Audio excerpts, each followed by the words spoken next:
Um, Hi, this is Todd E. McCormick, Masters of Art and Master of Mathematics Department and Arts and Sciences. And member of Hillel. I'm more a member of right now. Men's are more active, I think, anyways. But I have the privilege of interviewing Marco, who has been on a path of journey of the entrepreneur in the 2000s, and he's got a lot of a lot of insights and a lot of the hard work that goes into it, and reaping the rewards. A couple weeks ago. So, tell me, Marco, how did you decide you had an option for electronic publishing? I decided on the option of electronic publishing because we had spoken about the possibilities, and it seemed the most logical choice since it required the least amount of upfront capitalization. That's a pretty well-grounded way to make a decision, right? If it's there, the opportunity was there, and you took it. And, the other things take their turn too, I guess. And so, when you were looking, were you like just starting a book, or the first book, or did you have something under your belt, like maybe articles or booklets, say, or no, like micro stories? Or something. China, Australia had a book that was a collaboration with micro stories, which are like under 1,000 words. I think it was a story like this. Something that never came out. I mean, it's a nano story, I suppose. Tell me about like the different different ways your knowledge graced the pages. It was like pamphlets majority, articles majority. Okay. I started out with a dissertation, and I continued with multiple articles, many of which have been turned into ebooks and are available on the Apple iBook store.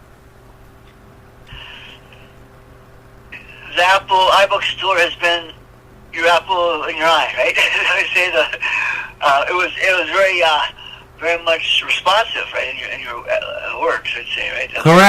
Correct. Yeah. They provide the software for the publishing plus the tech support, which frees up the writer, right? That's yes. Frees up the writer to have more hours in a day to write. It's like that. It's when the wind's there, you don't change the boat's path, right? If you're in wind, don't look for more wind. People say. So I understand from previous dialogue that you had sold, if I might say, sold your dissertation for like $42, I think was a copy.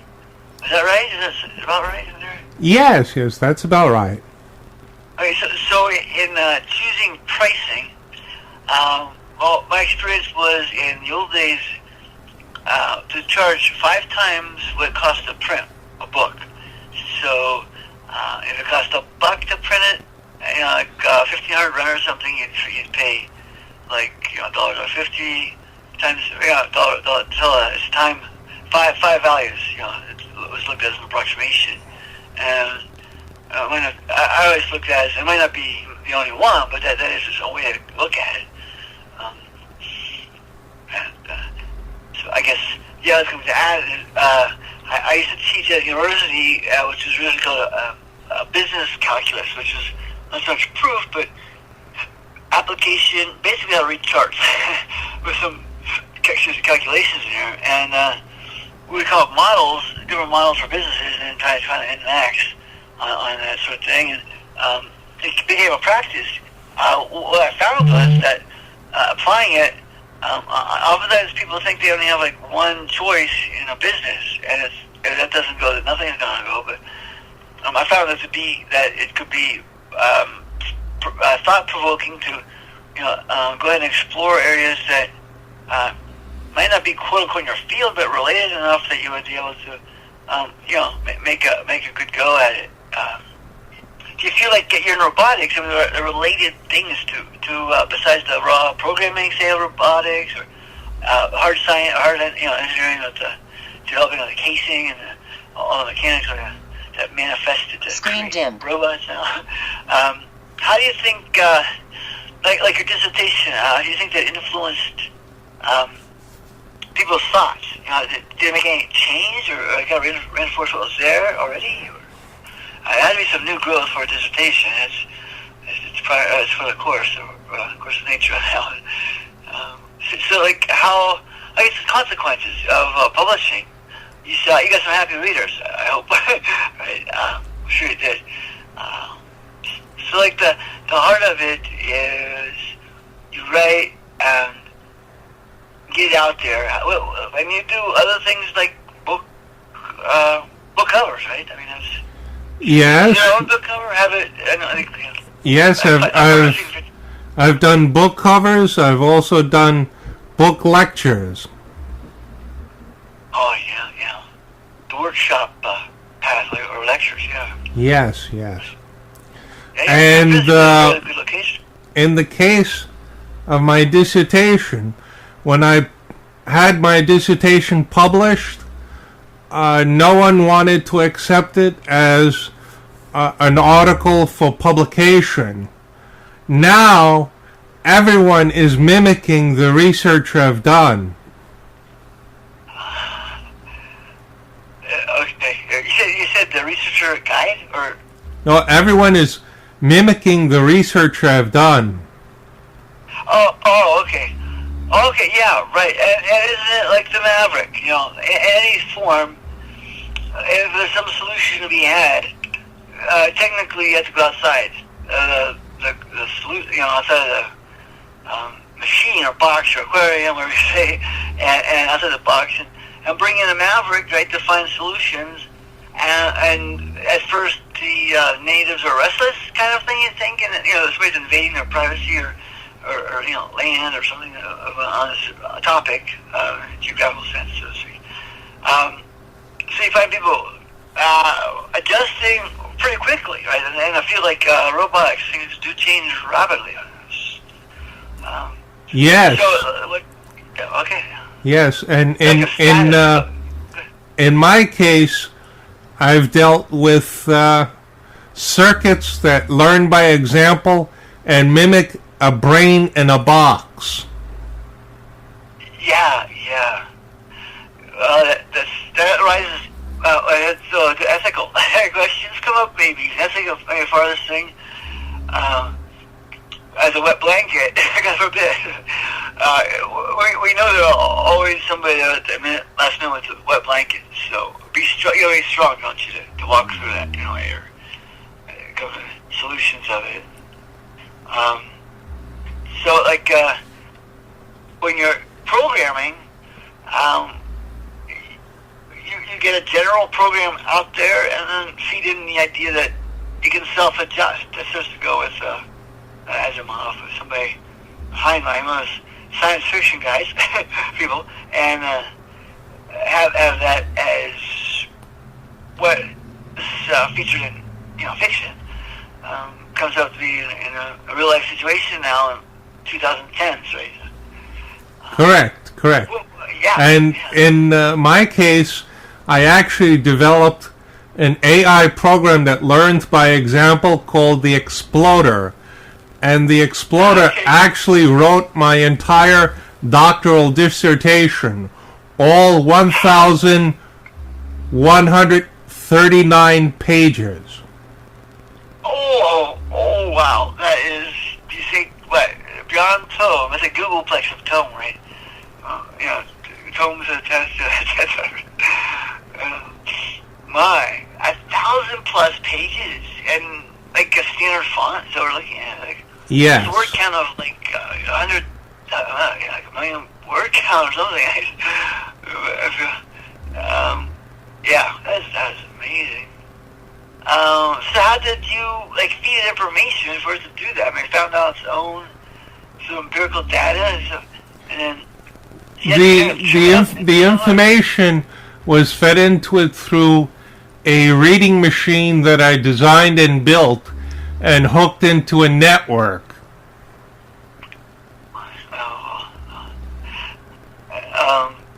And the program itself was written in an AI language that I developed myself called Marco, Macro Augmented Reasoning with Compiled Objects. Oh, that's an excellent acronym. That's flying high with the acronyms. That's really good. So your name's gonna go down in history, or your robotics name. But that's a neat little fun thing to do, isn't it? To play with titles and names. Get a little vacation from the main task of writing a core writing. That's from a kernel, a seed, where it grows. So when you write, do you picture, say, somebody from your demographics that you see is interested, from feedback on the various mode of operations, or I mean, do you just pretty much write? Well, with your computer guiding you, does it take is it like a language amongst English as any kind of certain type of flair towards different areas, like when you get it's more to be read by other scientists, right? The computer actually has a Cockney British accent. Okay, you're right. Of a female voice. Okay, yeah. So your program, what are your choices of choosing female and Cockney? The most reaching out to the most people, or no? That was just a random choice that I found very appealing. Oh, so it was more like a personal feel for it. You got that was like a by formula type decision. Correct. Yeah. Okay. I used to teach decision making, kind of like a workshop type thing, and guidance is so vital. When there's an alert to go towards a goal that's more preferable towards your goal, right? You have several options along the way about different things, from just figuring out different fonts to should this be ethically okay to put out for the public eye or something? I don't know. It's exactly known, but you have ethics as primary guidance too, right? That takes pretty much a back seat. I follow as a rule the principle that I write in a conversational style to explain things to a general educated population of readership. Right, yeah. And that's becoming more and more where it's noticed more that somebody maybe in the certain decades of the past were readers, but they got very little recognition as being readers of science. There's always been the hacker, right? It seems like as far back, I remember back about 79, programmable 58 Texas Instruments were the game, and happened to be surveying at the time. We would have modules that would tailor towards just like areas or different kinds of different engineering or surveying type problems. And, it was very much a tool that took speeding 2 or 3 times in finishing. And that was an early application of some very simple programming. But you do the programming now in your language, they say, and Right? it's working for. Yeah, presently, the language that I use for programming is Common Lisp, and it's an industrial form which is compilable into machine language. Now, Common Lisp is an AI language. It's one of the first AI languages that came out, and it was originally developed at MIT's AI lab. Oh, yeah. This sounds like something to be up to. I had a friend in graduate at MIT. It was like a dreamlike situation. It seemed like they were doing there. Yes. I also program in Maxima. Maxima is an AI programming language that was written entirely in Lisp. In particular, a dialect of Lisp called McLisp. Okay, yeah. To distinguish Apple and others? No, this is just to distinguish between the modern version of Common Lisp and MacLisp. Okay, are you saying Mac, M-A-C, or are you saying M-A-C? M-A-C, okay, yeah, okay. Yeah, that's really raised a lot of areas for people who raise questions. I mean, right? I mean, that's sort of a thing that goes out with the, the public have now more of a control, so to speak, of their own situation, what they're looking for. Everyone access to this is like amazing, right? It's just, I mean, somebody in China or I don't know where, like somewhere in Israel or something, are able to find articles of yours on a field about a lot easier than getting hold of the archives librarian and getting escorted to the vaults. I've gone through that myself when I was working on Talk for Mobility and Mathematics. It was almost, I almost burst out laughing when I got back to the computer and it was Dr. Chu's talking about his dissertation on the modification of Riemann zeta function and cause convergence, which was in the game. I was getting closer to the projection, but he didn't get to the resolution completely. So, but yeah, that used to be. I mean, I remember getting permission from my workshop or my seminar leader, and then getting escorted through like a death-proof room or something, like glass panels and stuff.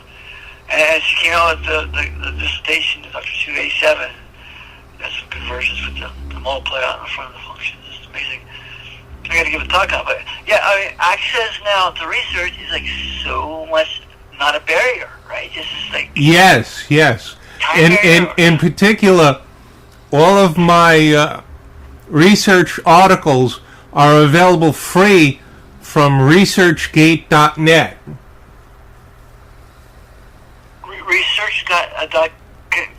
ResearchGate.net. Scape.net. That's something that was a dream. I mean, I remember in the early days hearing about what they were calling then in Johannesburg. Help me out.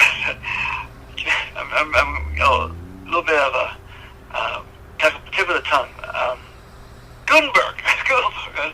There's Königsberg, the bridges and stuff. This is So they're saying with electronic publishing, and they're calling after like 2010 as a year that it would have officially started. People are agreeing upon. But although PDFs have been passed around for a while before that, like with companies, like on how to invest money in stocks to have better decision making type books. The first ebooks came out with a company that produced an ebook reader called the Rocket ebook. That was in 1999. Okay, yeah. They're saying goodbye to independent film or book writers in the book underground almost. Wow. So 2009 was, let's see, what was going on then?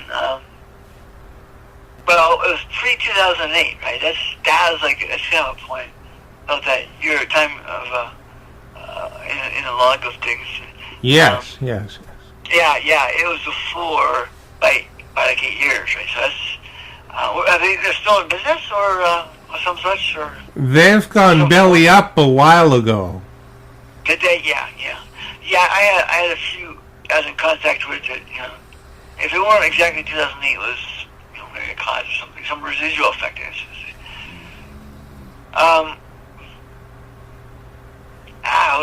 So basically, the survivors were, I would imagine, people that provided services, maybe maybe in some way that made them last through it. I still believe, that you can get baptized by fire, I guess you call it, when you crash out in 2008. It's a good time to be in the market. Maybe 8 times starting a company, but I think I've run into a few people that said if you can make it there, basically after the effects of 2008, you can make it anywhere. That kind of thing, which is an optimistic view, which can be very helpful in starting a business. Optimism is, I think, very important. To make a good decision, but not to be too far in a fantasy land of not being responsible for consequences, bad stock investment decisions, that kind of thing. Yes, yes. Although recently, the books that I've been writing, the e-books, have been of a different genre. Such as sci-fi? Such as science fiction and a hybrid genre called science fiction mystery. Oh, okay. That's a more specific, nailing mystery down in it. From the pool of ideas, right? Yes. Well, it's like Heinlein or Asimov comes together with Sir Arthur Conan Doyle. Is that? There you go. The sci-fi mystery series are titled Harry Harrison. So every one of the Harry Harrison series is a sci-fi mystery. Okay. That gives it a feeling, doesn't it, like almost like of ownership, or like a feeling of you belong with that situation, or that's definitely what the learning factor advantage is, not only have it associated with a title with fonts, but to pick up an image like that. The way the brain works, it can take anything at once to remember better. It seems, and facets of it like that. Supposed to take a book by its cover, right? It's what it's saying is, I've heard Nabokov say something, or read something of Nabokov, that the spine, not the backbone, but the spine of the reader is what tells you most about the reader. So, like, what book you're reading on the spine, the fonts for the title. Yes. And in particular, all of my ebooks, I have had roughly 5,000 downloads. That's very respectable. 5,000 possible people that would buy or have an extra book. Have already purchased. And yes, and presently I've published 3,000 ebooks. Oh my, your machines are busy then. That's how I talked to you. You're above 100. Yes. Yeah, okay. Well, you've been a busy guy. Well, where does it come from? What's the drive? What's the? I don't know. I'm myself driven to feel like science fiction is like a second menu. Second serving of the way the world is. In fact, the time when I got tested, got me into Mensa, I steered away from fiction because I didn't want to, because amount of confusion at how close science fiction is to real life stuff going on. And some people can separate very well, and they can separate some things very well, but I do my own weaknesses with that one. So you've got quite a variety of what robots go through, science fiction leads you through. It's so amazing. Yes, come out the big thing in science fiction are nanobots, which are molecular-sized robots. Right. Yeah. Yeah, for even like surgeries and things. Is that? Yeah. I think for everything. Yeah. Well, who's exposed to those? I mean, I have a cousin that co-authored something from CERN. Tell me how. But anyway, Homer. But anyway, if I don't know his name, but with the sci-fi science fiction, you can look back at old science fiction and see the progress, right? The things that are kind of paralleled. Yes. Time latency period. Yes, and in particular, one of the biggest science fiction authors that makes extensive use of nanobotic assemblers and disassemblers is Ben Bova. Oh, Ben Bulger? Bova. Oh, okay, Bova. I can't say on the V or a B. I get this with a V. Oh, okay, yeah, okay. How did you come across this guy, gentleman? He used to be the head editor of Analog Science Fiction and Fact magazine. Okay, and that was a strong magazine in its genre, right? I mean, it's correct. Kind of It's the last surviving science fiction magazine that's available. All the others went belly up. Okay, yeah. Often in that case, you have a person questioning. How do you say that? Like survival of the fittest, I guess. Yikes! I mean, playing toes stepped on, but it's kind of like the situation for some. You know, that's you wonder what makes a difference. But that'd be very valuable information. How do you prevent your assets? How did they go about surviving that? It seems like odds were against them, right? Correct. Yeah.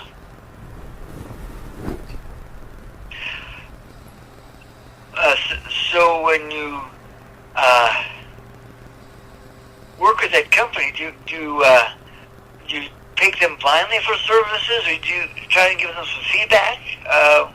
We always get bombarded with those, Facebook or wherever it is, questions like, personal questions about certain things. Where I go. Actually, I've never had a story or article published in Analog Science Fiction and Fact, but I have had one of the editors, Dr. Stanley Schmidt, give me advice on how to write articles and market articles.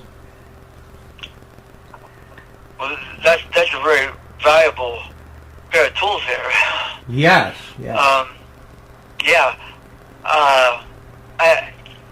Oftentimes, at that first book stage, there's a feeling if it's not, based. There's always the idea of being a little naive or something.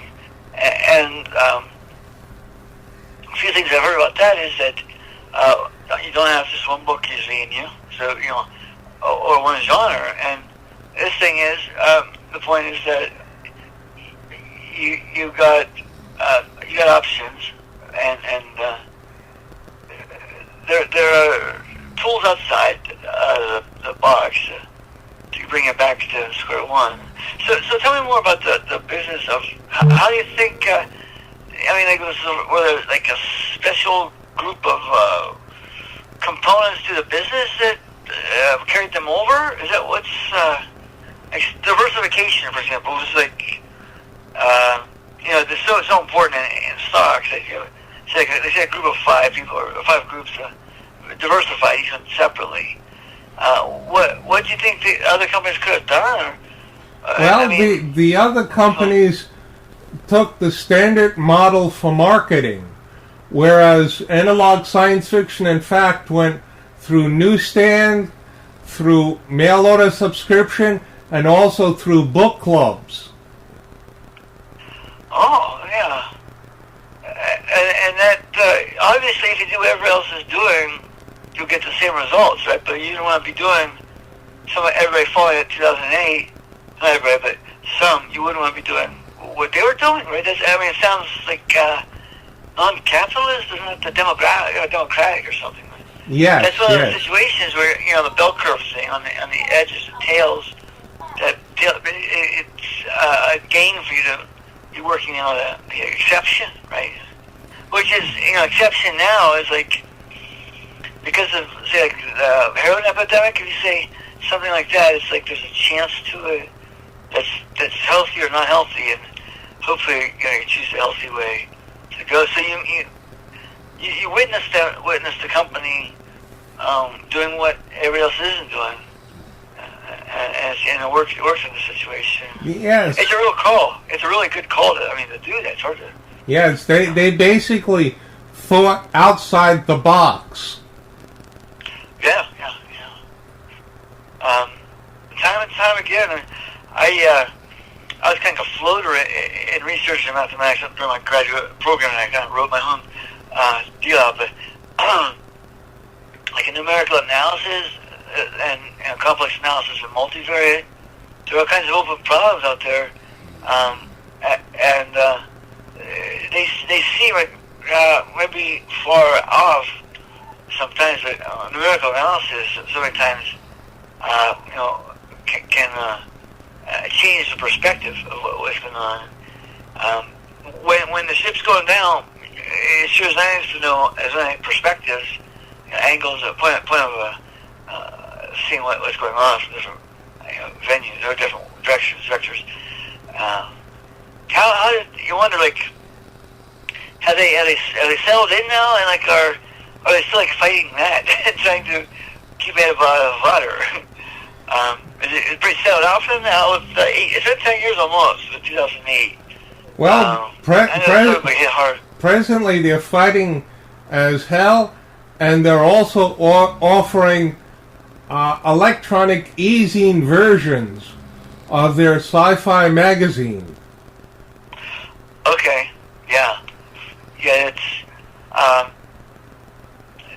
in its time to produce like that, right? It's definitely finding its time, like the Gutenberg thing. That was, probably the last biggest thing we have on record of changing formats of making books, and this is why it's such a really maybe near invisible, but thing that's going on is that this is like a major change.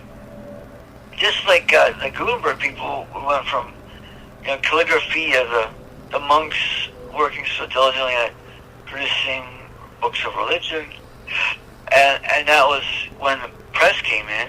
Then you didn't have that individuality quite the same. It's like inventing the camera when everybody's trying to paint realism, analogously. So, it takes a real strike of brilliance from the stars, I think, just about to have ideas come at you. Sometimes ones that are latent or in rest, and come back later surfacing as solutions. It's like being effectively, efficient with not throwing out waste. It's just, you never know what's going to work. Especially like if you're in fields like in medicine, and right now there are cures and treatment. So the question is, okay, well, we know a lot about the treatment, but on the cure, it's like we don't have any examples. What's going on there, or some related thinking? that it's a very difficult, almost immune decision to say, can we really honestly pursue that for a solution? So the ideas bounce around, and it's, it comes and goes. Hopefully, overall the picture is a pretty positive, optimistic picture of how much contributions in the science world. Correct. Correct. Well, thanks. I guess. Boy, how did you slip into finding the right places to be with the right people? And I mean, I think everybody has a ability to some degree of maybe developing more. But you came across some really crucial people that had make decisions, showed you they could make decisions and make a product or service in the core of a business, feeding the market with their needs. It's pretty much that the ideas are pretty almost like commonsensical. I mean, this point of a general basis. I'm thinking like you're talking about at one time. Robots that will like sweep the floor or cut the yard. That's a better one.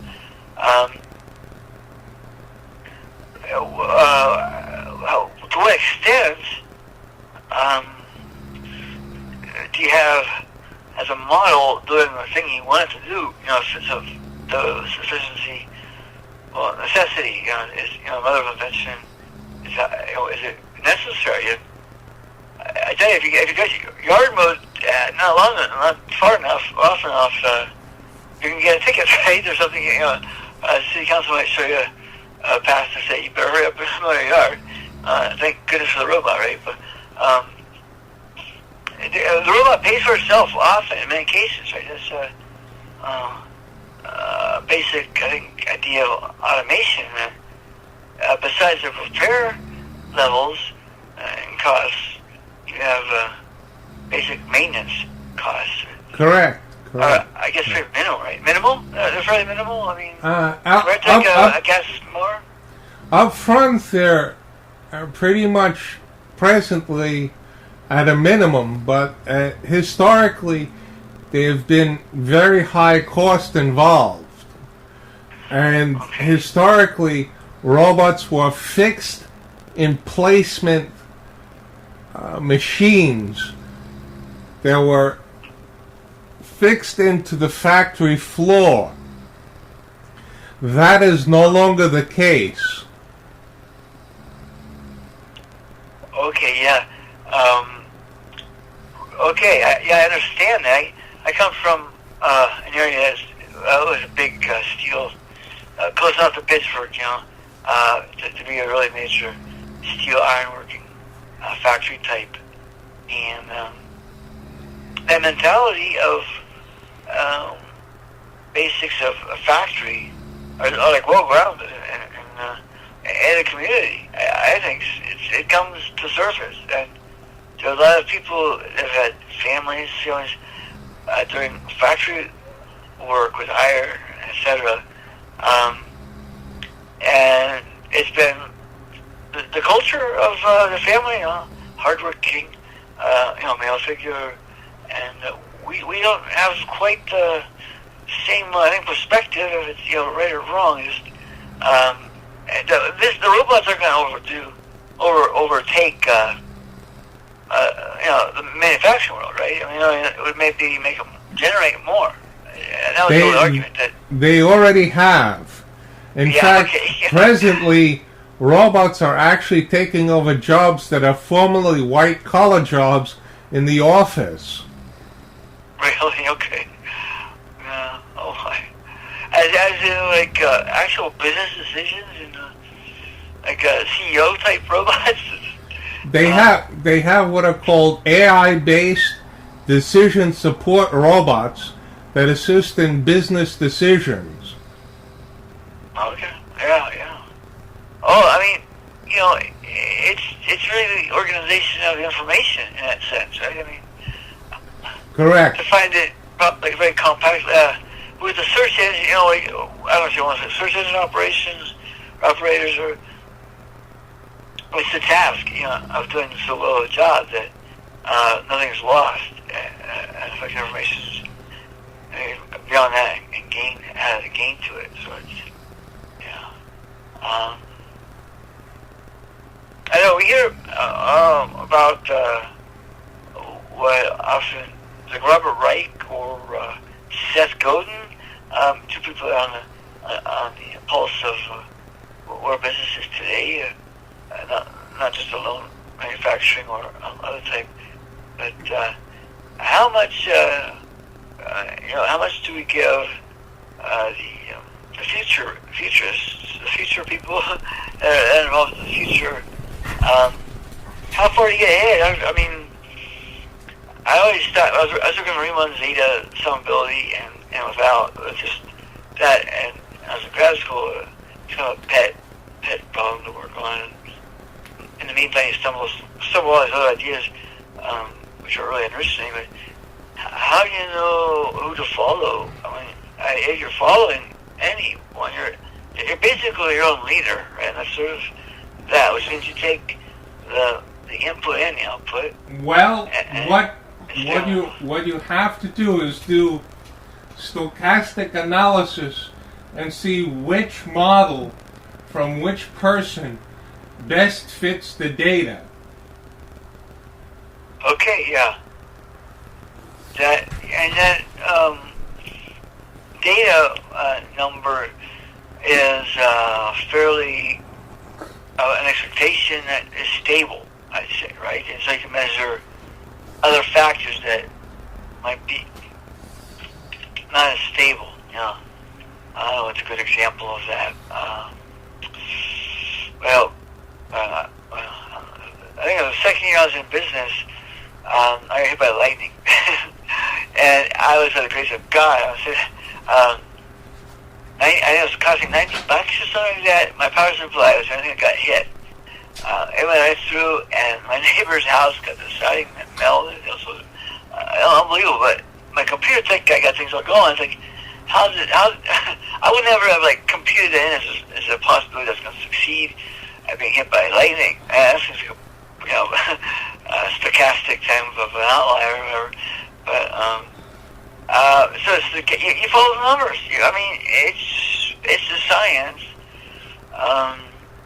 And the hard science thing, by speaking the language of mathematics, you actually come up with numbers that are really a basis for some kind of estimates or are in the ballpark of producing closure with an issue or a problem solving. What comes up, what I've seen in problem solving. Well, actually, when you're dealing with such systems that you're analyzing, you'll never have exact numbers. There'll always be guesses. Right. The question is, which is the best educated guess possible? That is the perspective. I couldn't have written that one better. That sounds like it's right off the, I don't know, American Mathematical Association. Anyway, but yeah, those numbers, I think, I don't know, I think I mentioned before the surveying thing. It was like, we did a 3-mile traverse with an electronic measuring device, and that was as top as it got with 3 guys in the field and then me on the instrument, and the decision making was, somehow keeping us on track, and we were able to have compensating numbers I felt that were a little better than the actual numbers as estimated. Right, that has its merits. That you're in the ballpark, and you're making decisions based on pretty much some magic percentage, or it's 40% or 80% or whatever. And then the idea that you could be completely off with that, and you have a backup of your feel for it, right? I kind of got an intuitive sense of, is this one in the ballpark? Is this your approximation? Or is this one factor is missing in the calculation that threw the whole thing off kilter? Well, when you've worked with these type of nonlinear equations and have gotten these type of numbers, chaos theory tells you certain things. And after a while of doing this, you get gut feelings of what is correct and what isn't. I can imagine, visualize that, yeah. And, and to pipe out something related is that the stomach, where you have that gut feeling, is by the Varga connected to the brain. So I had a gut feeling. There's actually a physical path for the images, the transformation of characters, whatever you call it, and an intuitive is really a translation of how your stomach feels through the Varga and to the brain. And then, I mean, it's one basic thing. Look at it. You feel some numbers are weighted means, right? That's what we used to, you have to call it. Like you have, an equation or a polynomial or something. You have weighted means off the variable, the coefficient. Like A naught. A naught was like a weighted means. It might be like a number 0 to 1 or 0 to 10 or something. However you wanted to weight it and scale, but those types have over and over again been very powerful when you can, like you said, put to each one like a weighted amount of value towards this road to truth, I guess you'd say, by Feynman or something like that. But that's there for the picking, and it's a growing intuition. You might have handled something in 2007 or 2009, and now it doesn't pertain. It's not the same environment, right? So to adapt to our environment, it doesn't pay off to choose paths that didn't work, say 2007, 2009, or 2008, I guess. Definitely you can see some guidance. Sometimes it's plus and minus, And the old story was, like the electron, you can get the spin and you get the location, but you can't get both at the same time. Correct. And some things like that, like light energy. There's the particle and there's the wave, and it never is at the same twice. So that's a good supportive thing that comes up in other sciences to say it's not too far out on its own.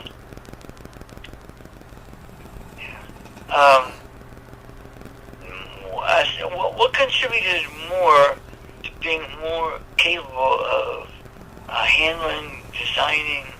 I mean, did just straight out like hardware and software type courses come out at the master's level, or did it was just like sophomore type dreaming and that came through? Or how did you see yourself finding open problems basically to solve for your academic work? And actually, I've always been a nerd, and in high school I was in the electronics club, and I started out doing ham radio electronics and rebuilding old vacuum tube ham radio equipment. But that ultimately led to building computers. At age 12, I built my first computer and programmed it in assembly language, in particular Z80 assembly. At age 13, I was programming IBM mainframes using key punch cards. Okay. Okay. Boy, talk about deja vu. I was just going to my cupboards looking for something, and I found a stack of old IBM, cards. I got a stack of old rubber bands. It's like, it is so pathetic. Why would I have some affectionate paper like that? But that was a magic time, wasn't it? It was like the folk singers of the 60s. Computer conferences at the high school cafeteria, and people that knew stuff like you that were like coming out of the woodwork, like, where the heck did you learn that? Correct. We basically learned this stuff on our own. We taught ourselves this. Right. There were no books you could buy to learn this stuff. Right. Just, you guys are writing like improvisational musicians. You're just writing it right on the spot, winging it, and it's doing the trick. So, it's funny you say that because my father was in the same situation. He'd gone to Purdue in engineering and pretty well, could get jobs. He was really masterful at getting jobs for engineering tech guys. So he took the course. The other thing, I'll talk about unions. Anyway, but he was like teaching the courses, didn't have a book yet. Like the same situation. And he taught robotics too. He did the CNC and then the manufacturing, CAM and CAD. Where it was, there's actually nothing other to read as a reference, alone one book. It's just coming together. Same boat. It's just amazing for that to come together and work so well, so quickly. Really, it really did leaps and bounds a difference. I can't remember the Pong and we had Tourist 80. Test 80 was a big thing, but it was stressful. And the Texas Instrument. You knew something was going to happen. It's just like this thing just came out of the board. Like we're just talking about as a good idea, and it's on the market the next year. Just follow the needs of the buyer. They had their stuff together. Somebody did, and if somebody else didn't know it, they could sure copy it as well. It was a time, the early 1980s. For me, I got the idea that make up your mind now. Like a program, or you're gonna be, on the other end of it. And boy, these guys are programming. I think made a pretty good decision sometimes. But you can do both. And the hard needed stuff, hard science. Yeah. Well, did you have somebody that was pretty instrumental in making you be supported by him, or in the field, or it's like in research it's kind of like a solo game sometimes. It comes down to this is my particular work. This is it. I can say who helped and contributed, but well, I have had several disabled engineers and scientists that have encouraged me. One is Dr. Paul Gabios. The other one is Dr. Ira Cochin. Dr. Ira Cochin is both deaf and blind, and Dr. Paul Gabios is blind. Dr. Paul Gabios is an experimental psychologist, and Dr. Ira Cochin has 5 doctorate degrees in engineering. Wow. He's the designer of Macro Lab, which was the country's first engineering laboratory designed specifically for blind engineers. Oh my, yeah. That's what's not a nicer, need to satisfy people's needs to have handicaps. I'm in touch with situations. Put people in situations that they can thrive. Not to isolate, but I pushed the moniker to people that you guys think about maybe hiring somebody that's disabled. You're gonna find out they've worked a lot harder to get to where they are, and they can just keep climbing past the plateau sometimes, reach out to banks that are just phenomenal. I myself, had off and on situations. The working harder, just can't get around it. It's just a blatant truth.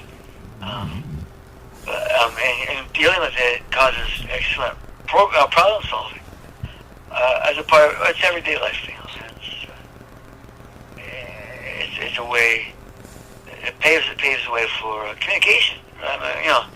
In a situation. Trying to think of somebody offhand, so many times, like in different fields, situations arise.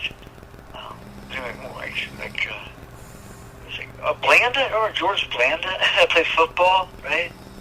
He had half his foot amputated, and he had like the record. He had all his records and whatnot of field goals. And at the time, the kickers did a straight on instead of a soccer player, like Jan Stenerud had been for the Kansas City Chiefs early on in Super Bowl days. That was kind of like a threat to George Blanda. He was coaching the straight on hit, square toe, and but you can bet you last dollar that Blanda really worked hard, and that it pays off. I mean, you don't see it paying off with sometimes dollars, sometimes it's not. Your contribution to society, I think, is the biggest goal. Humanitarian can have is leaving something behind that's going to help people have better lives. And that's one of the offshoots of that. I worked with visually impaired at work. Learned a heck of a lot from both people. At work you do learn. It's a learning environment a lot of times, and an understanding of what one's gone through is very difficult to say.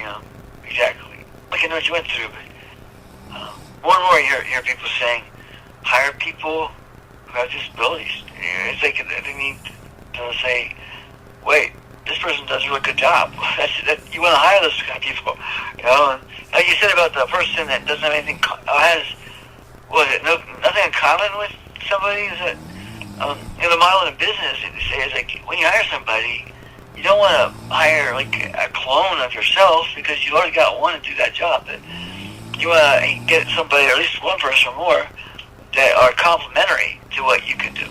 So I was gonna say, like for my ebook publishing, I can write like hell. I know you can write like way past hell. I can write. I got the idea of how to write a book down pretty well, and I've done that, and now I'm seeing it. Learning how to be the best presentations of that material with mine and others, and time and time again, it's like a computer tech guy, but I bump into people I hire because they can do such super jobs beyond the normal, and we're looking delusional, and that's been a big difference between survival and losing the business like that. That's like. Presently, I'm scheduled to do a workshop on how to start a business without a penny in your pocket. Yeah, okay, yeah, I see. Well, Seth Godin wrote his first book as Bootstrapper's Bible. And it really did well, and then he changed that bootstrapper isn't the only way to start out business. So that's when he had success, I think, with that. He kind of said, well, okay, now we got to grow on to the next level. So you get no rest that way, but anyway, those are like three. Bottom figures, I don't know. I'm a big, very much economical person. When I turn it on, I kind of play dummy down, like Stanford, dumb down this stuff, and not be so particular because it can offend people. Sometimes you go to somebody's house and you're more than likely. Almost ask the question of invading privacy as being more efficient or something about doing something. We have... There's also another thing you must consider. Sometimes you have to write to a niche market that is highly technical. And as such, you have to put equations into your papers. Now, since I am blind, I use a special program called Symbolize that actually writes equations for me. When I go and I write the equations on the screen of my tablet computer, it corrects my handwriting to make pretty print mathematical equations that I could cut and paste right into documents.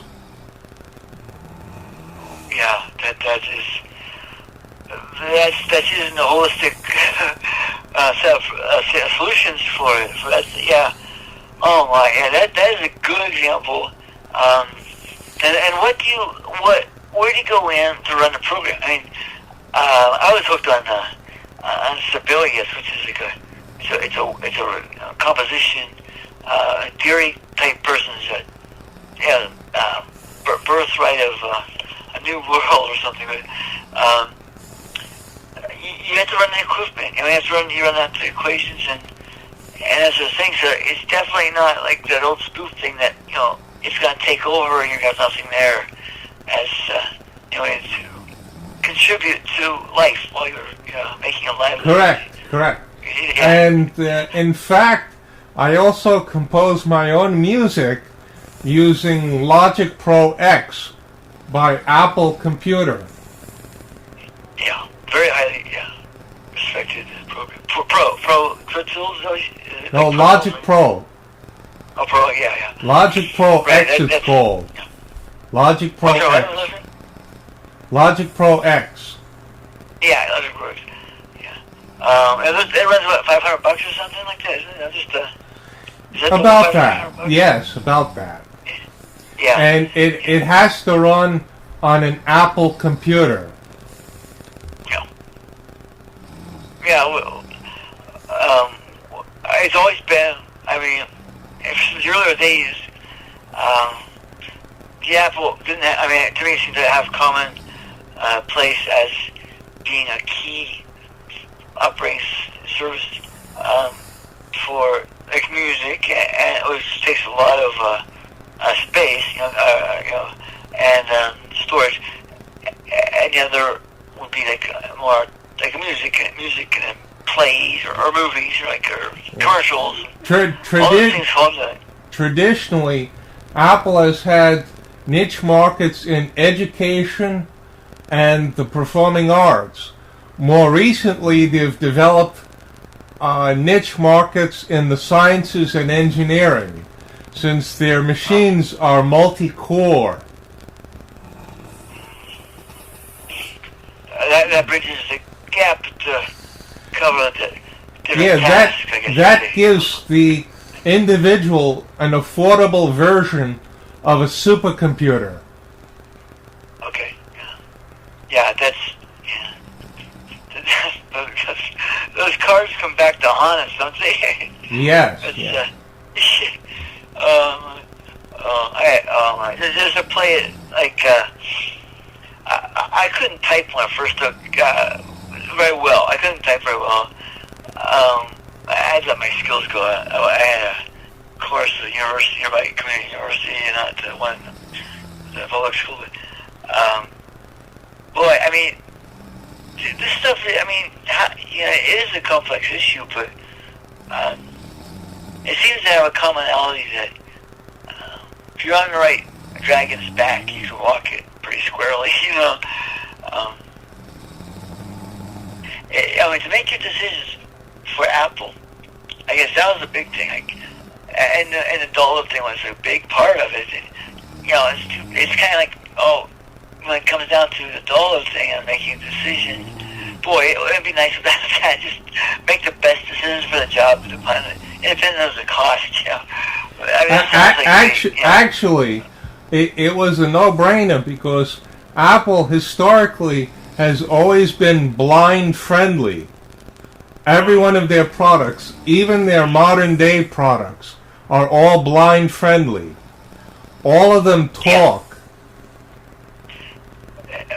And the talking text to speech ability is built right into the operating system, not as an afterthought, as is evident in Linux with Orca and in Windows with JAWS.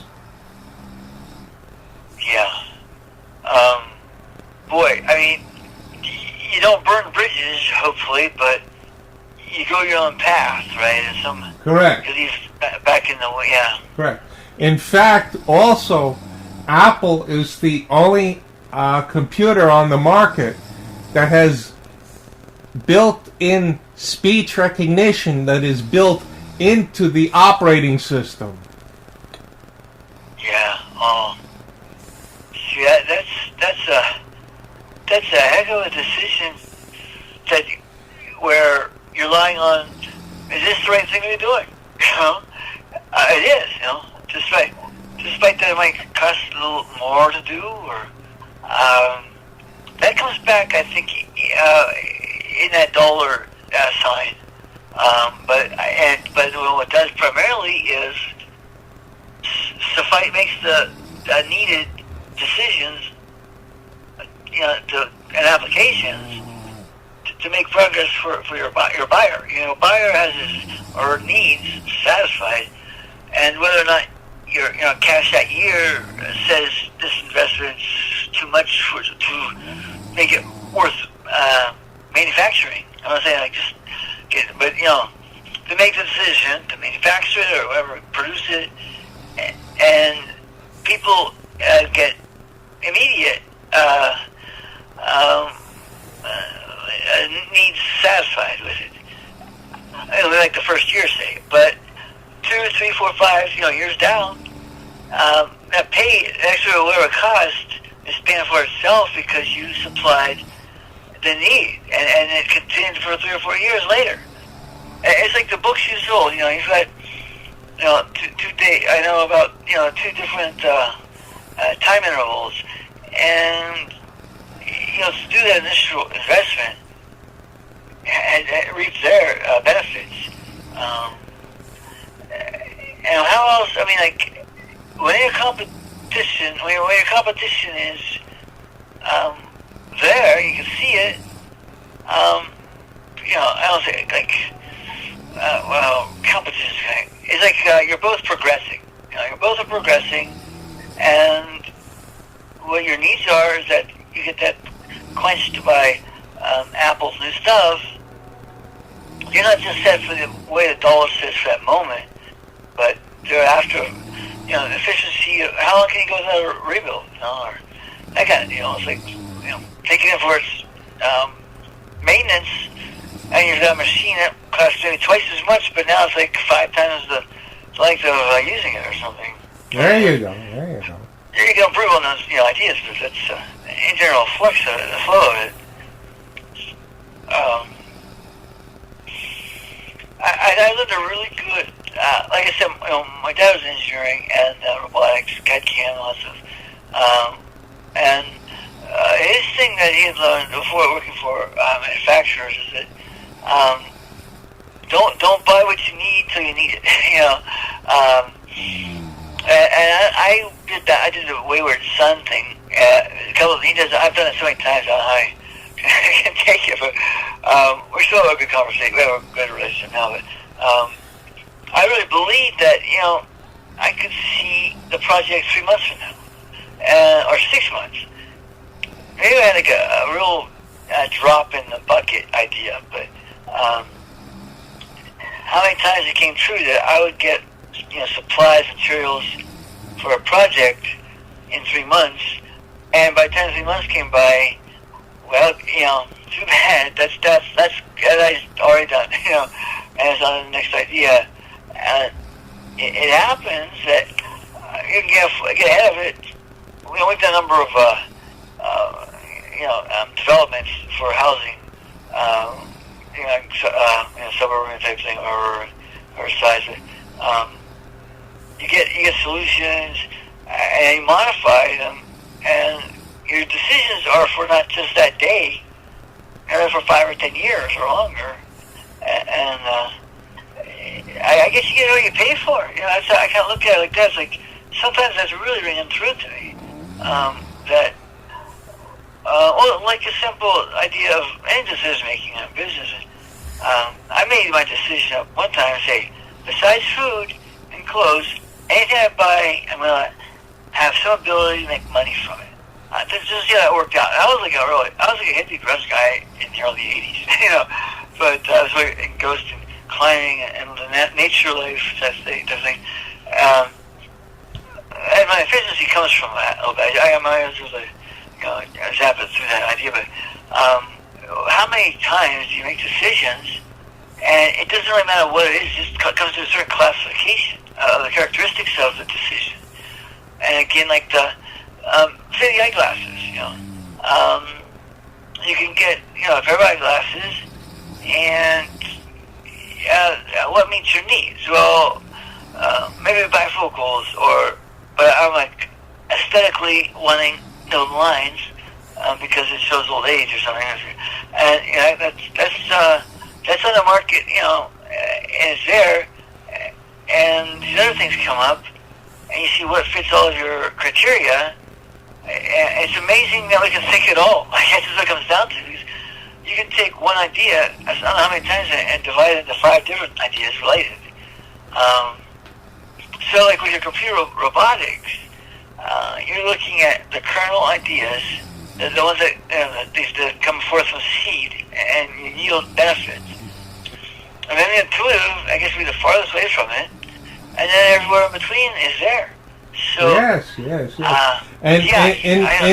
In particular, with the robotic thing, I've been an encouragement to a doctoral student in Madrid, Spain, called Javier Cornell, who's developing a radar-based medical imaging system that can work with nanobots to perform nanomolecular surgery.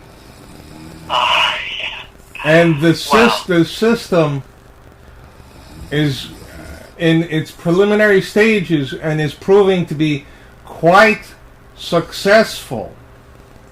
He's actually able to differentiate different types of tissue simply by using radar beam microwave technology.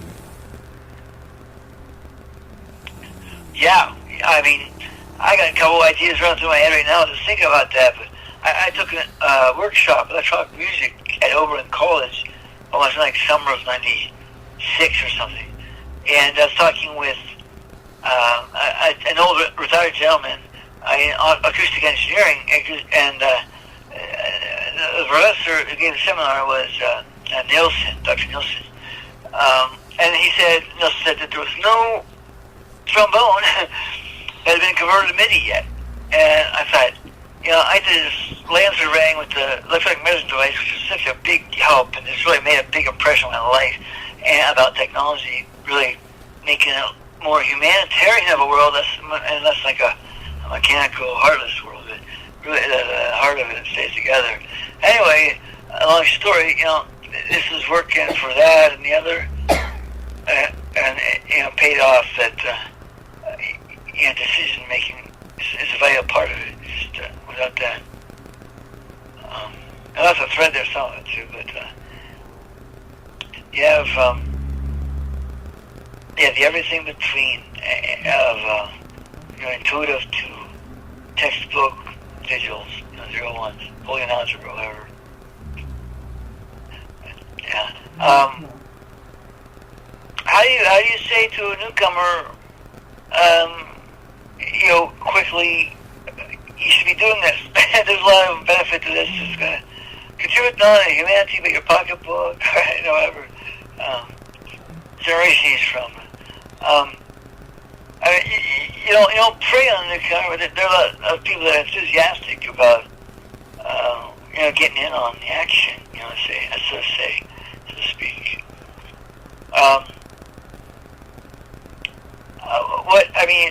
You see investments in action, like say at a conference or something, you see somebody's developed something, like I said, nano surgeries, unbelievable. And really, don't you think that despite all the tools out there, it's a very personal decision. That's to really say I'm going to commit myself to really pursue robotics to the point that I'm reaching a lot of people, I think I mean, even though I've gotten discouraged, writing, say my own proof of the redundancy, a conjecture with an operator like Dr. Chu had done, and I'm writing up all the details and things to convince myself and just to convince anybody. The rule is 3 lines of logic or the word obvious. So you go obvious rule, like that kind of thing. You quickly spat out of it. Do you see like a common thread, and who makes that personality decision of being a quote unquote geek, or I mean in all respect. Actually, I have a step uncle that was actually a literal geek for a while. He was circus work. He had circus work. It's more like it, but how do you nurture somebody that's just kind of saying, I ain't got my art. This is what I want to do the rest of my life. This is so much of importance. I come from certain situations. How do I go about it? Is it worth doing it? Am I just off on fantasy land? Or, I think this idea, like you said, science fiction, sci-fi. What are they calling it now? Like, there's a combination of creative writing and, non-fiction. So, correct. Science fiction, it used to be known as speculative science, and right. Okay. Yeah. it's actually a modeling of simulated worlds that could be. Right. Yeah. I see that quite a bit. Boy, it doesn't just flash a sign at you saying, "Here comes some brainstorm idea from the sci-fi world to integrate into the quote-unquote real or surreal or unreal world," name it, the monikers. That's boy, taking an individual part of that.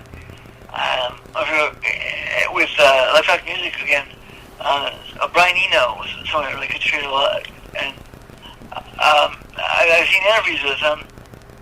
I'm a big Talking Heads fan, David Byrne, which collaborates with that, but he was talking about, he was listening to his own dream, really. And he basically is known to create ambiance music. And at the time, that ambiance music was kind of like relaxation music or something like that, to study to, that kind of idea, like to drown out background noise, steady wave. And I think, unfortunately, I don't know, the black and white was that it got adapted pretty well, I guess someone was saying, to like soft pornography movies or something like that. And he had no intent that going that way. Like Einstein, I don't think intent to, give Japan that situation. But, I mean, like, I don't want to be a wet blanket on you, or, myself, or anybody else. And how do you do that, realistically? I think when you get realistic, sometimes that gets to like it being not nihilistic. I just think that when it comes realistic, there are obstacles you'll want to overcome. Budgeting, learning the budget. If you're going to do a project, better not a budget. Somebody got to know somebody that does. You don't. A lot of times, budgets off the mark can cause quite a setback on projects' growth if it's not ending it. Correct, but the best science uses the smallest size budget and can actually be carried in a pants pocket. Yeah. It sounds like a Bob Dylan song. Nobel Prize winner in literature. But the politician has one hand in the pocket and one hand in a tightrope walker, some such order. Again, to bring up my cousin's name, her name is Dr. McCormick, I should say, but Dr. J. McCormick. She talks about, she had budgets, and she was like the only ethics person of the 3 at Mayo, and it was like they're making changes and things. And she would fly out in Arizona or Florida, where the regionals are, and she was it. She was the ethics person for Mayo Clinic. I thought, wow, it's a large thing, but everybody's kind of self-taught in ethics there, or not self-taught maybe, but picked it up in their belief system, whether it's a religion or formal or informal reading, and that goes a long way. And yeah, efficiency can make the decision for you. It's there. It's there. Don't buy it if you don't have the money. If you don't buy it, it's still there. So if you ain't got it, don't get it. If you got it, it's another story. So, but many times I've seen in not only in the science world, but like in domestic situations. Many times in a family home, maybe one person knows how to make a budget, but God forbid, one person is in the picture, and then the others are left, with a great stress amount to resolve the loss on top of enough they have already, right? So, I used to think it was kind of on the new literacy or something like this, distribution of what was the reality of it, and I just want to pass on that people's lives can be put up to feel a lot better by learning to do those kinds of things. And I'm sure you have logic. What I was thinking of early days of the tables at set up for high schools. And there was someone in the Akron area by mine. I went one morning and checked it out, and they had programs then. This is like early '80s or mid '80s, probably then. And they would cover things you wouldn't imagine, like learning Japanese, or they used to have this thing called like the psychiatrist, like a computer psychiatrist, cyber psych or something. And you could ask them different questions. They ask you like what a psychiatrist would call through. It was so much of a birth of new stuff. It was unable to be masked. But the truth is, it's really surpassed that. It's a lot more refined, and those things still exist. The ideas they discovered are like built up into friendly computer stuff. Can you find any other model offhand that would be related to this movement of like robotics? Yes. Artificial intelligence? The first computer psychotherapist using Rogerian psychotherapy called Eliza, developed at MIT. Okay. The AI lab. Right. Yeah, that's a real point in cyber history. That was like almost off guard. That was like highly regarded as so it's something really top secret. You seem to have that flair for it. So yes, there are non-wet blanket people out there. Sometimes we get removed slightly or whatnot, but those people exist. You're still there. Peekaboo, you're still there, and a better path might even come out of it. After an obstacle, that's for sure. I'm still sold on this resolution. Being a mathematics proof writing, mostly. There was a great, almost like an emotional high from closure with something that was to be proved. And I think in a wrong sense you will hear the proof that I'm a success. I don't have to prove anything. It's not that. It's not the same sense of the word prove.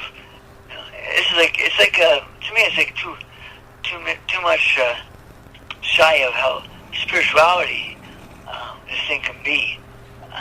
Yes. Yeah. Todd. Yeah, it's 10:30, isn't it? I think no, it's more like 11. We have a little bit of a problem. Our recording is almost 2 hours long. Oh, so we're done. Oh.